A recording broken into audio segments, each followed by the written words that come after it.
State Affairs with Edmondo Bilo is live.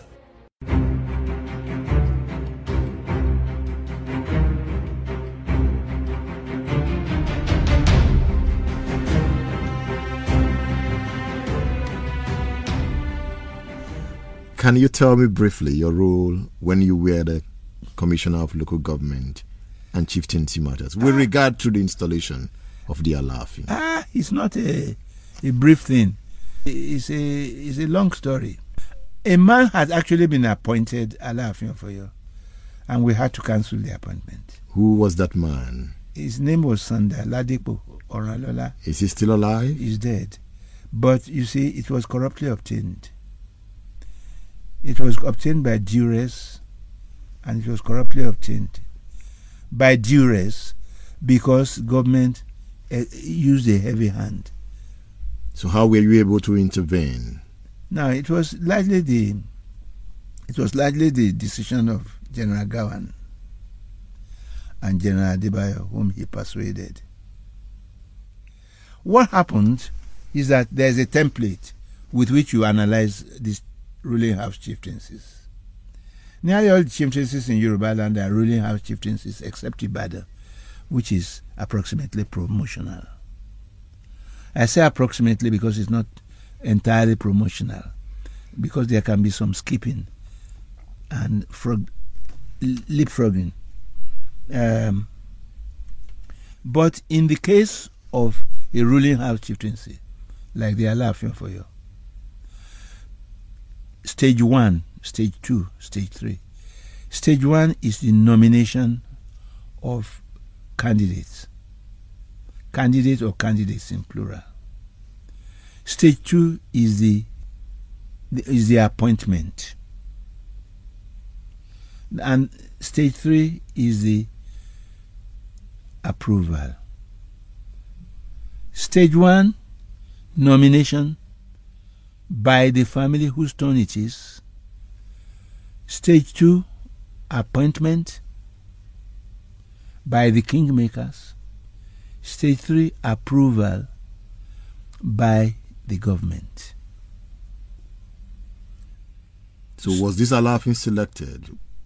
This particular, you mean the Present Alaafin? Oh yes, he was selected by 5 votes to 2. The kingmakers are the Oyomesi. So he was selected by 5 votes to 2. He was a young man then. 31, an insurance clerk. And the commissioner was 35, a lecturer. And government speedily approved. It was not speedy.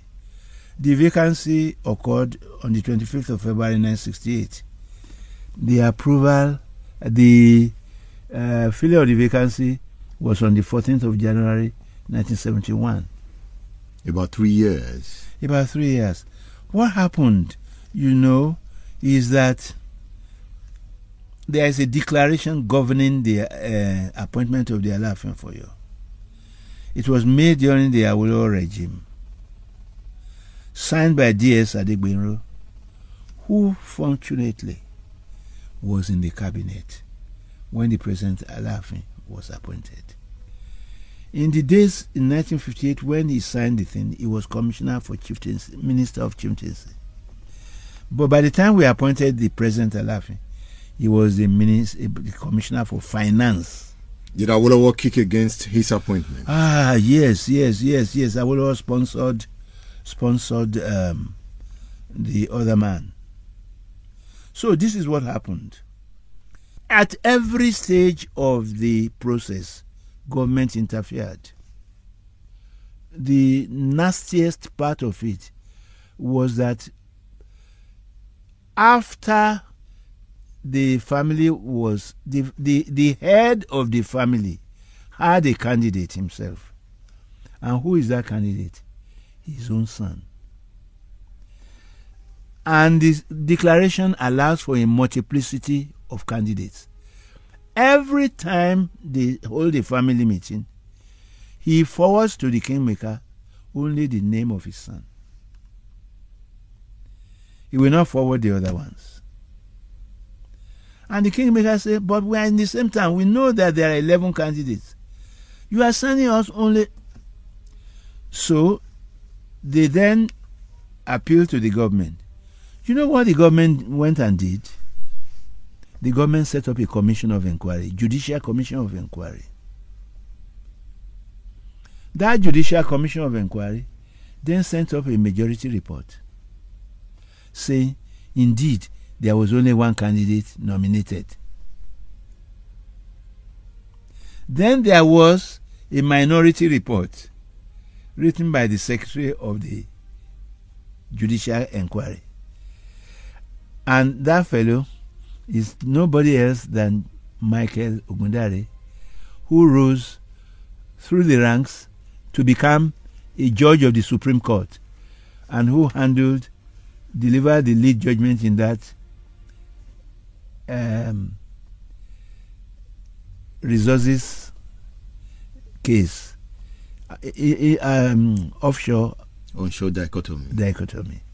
That's where he ended up in the Supreme Court. But he wrote that this exercise should be started all over again. Was that when Gowon intervened? Yes, Gowon then intervened. The two sides were armed with arms and Awolowo on the other side. Yes. Eventually. So you see, the cabinet itself was divided. 12 candidates, 6 in the Awolowo wing, 6 of us in the NCNC wing. The 6 of us were pro-Akintola and NCNC. The 6 of Awolowo were Bisi Onabanjo, Bola Ige, what do you call him? Omishade, B.A. Ajayi, and so on. And the military governor was?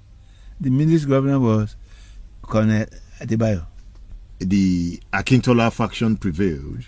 No, not at first. At first, the Awolowo faction prevailed. Then he made a decree that indeed there was only one candidate. Then this one candidate was sent to the kingmakers, the Oyomesis. The Oyomesis refused to appoint the one single candidate. They refused to appoint the one single candidate. They said they are not. So they were taken to Government House and threatened that they will be shot if they do not, appoint the only candidate placed before them. So then, led by Isuola Akanwo, the Basharon of Oyo, they then said that they are prepared to die, but there is only one request they want. They want their corpses to be handed back to their families, and that they are not going to sign anything. So at that stage, Section 13 of the Chief's Law, Cap 19 of the laws of Western Nigeria were invoked. When the kingmakers are recalcitrant, you can replace them by warrant chiefs. But the government did it in a very silly way. The 5 who voted for Lamidi, whose name was not on the ballot, 5 voted for a man who was not on the ballot. 2 voted for the only man on the ballot. They retained the 2 kingmakers, no other one else than Ashikpa and Laguna. And the 5 who voted against the one candidate, they replaced them with village chiefs. And the meeting took 15 minutes. All 7 of them voted for the one single candidate and declared him the Alaafin of Oyo. They then sent his paper on the 4th of September 1969. They sent his papers to the government for the government to approve. The thing remained there. Kola Balogun acted for some time, and then Gowon decided that there should be a cabinet reshuffle, and that whom Gowon always called me our troubleshooter, should be the one posted there. And I was posted there, and I studied the matter and found that those warrant kingmakers, the greatest insult is to remove the kingmakers. You prevent some 10 people from vying They have the right to have their names on the ballot sent to the kingmakers. And then eventually when the kingmakers do not play ball, you then remove the kingmakers and replace them by warrant chiefs from villages. Ilekwe of Isheke, Agwo, and so on. So, I then invoke Section 21 of the Chief's Law, which states, if my memory serves me, because I committed that into memory at the time, when an appointment has been made, notwithstanding that an appointment has been made under this law in accordance with the provisions of this law and the approved and registered declaration pertaining thereto, the government may approve the said appointment or set aside the said appointment if it is satisfied that it can do so in the interest of peace, order, and good government. And then I took a memorandum to the Executive Council that all told, reviewing on December 18, 1970, reviewing all the processes, all the people who are prevented from vying, the forcing of only one candidate on the kingmakers, the threat on the kingmakers, the removal of the kingmakers and replacement by warrant chiefs who are not the traditional kingmakers or Yomisi. That in view, and also the exercise is vitiated by the fact that the secretary of the competent council, who is supposed to be to trigger out the thing, is not the one who handled it. The whole thing is null, void, and of no effect, and that the council should so approve. So the process started again. So the process then started again in accordance with the law and the rules, and all the rules were followed.